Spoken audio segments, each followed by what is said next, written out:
लग्न ठरलं? Thanks to Marathi matrimony. लग्न म्हणजे मराठी मॅट्रिमनी. विश्वासाची 26 वर्ष. लाखो सुखी दाम्पत्य. डाउनलोड करा मराठी मॅट्रिमनी. नाशिक महिला अत्याचार प्रकरणातील भोंदू अशोक खरात याला शिर्डी पोलिसांनी ताब्यात घेतलेला आहे आणि काल रात्री त्याला शिर्डी पोलीस ठाण्यात आणण्यात आलेलं आहे.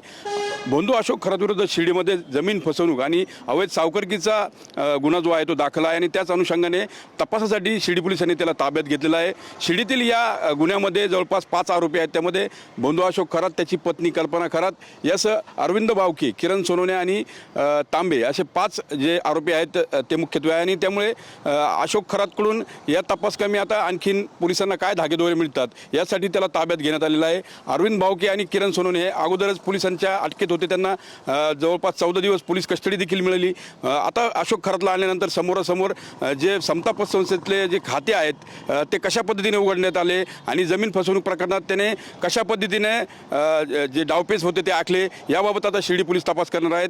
खरं बघितलं तर भोंदू अशोक खरात जो आहे त्याच्या शिर्डीमध्ये अनेक प्रॉपर्टी आढळून आल्या. त्यासोबत समता पतसंस्थेमध्ये त्याचे जवळपास 100 नॉमिनी असलेले त्याच्या नावाने खाते जे आहेत ते आढळून आल्यानं एकीकडे तपास सुरू आहे तर दुसरीकडे शिर्डी पोलीस देखील तपास करतायत. एकंदरीत जर बघितलं आज त्याला राहता न्यायालयामध्ये हजर करण्यात येणार आहे. त्यापूर्वी त्याची वैद्यकीय तपासणी देखील करण्यात येणार आहे. आज शिर्डी पोलीस त्याच्या पोलीस कस्टडीची मागणी करणार आहेत. आता राहता न्यायालय त्याला किती दिवसाची पोलीस कस्टडी सुनावते याकडे सर्वांचं लक्ष लागलेलं आहे. कॅमेरा पर्सन गणेश मी मनोज गाडीकर, TV9 मराठी, शिर्डी. लग्न ठरलं? Thanks to Marathi matrimony. लग्न म्हणजे मराठी मॅट्रिमनी. विश्वासाची 26 वर्ष. लाखो सुखी दाम्पत्य. डाउनलोड करा मराठी मॅट्रिमनी.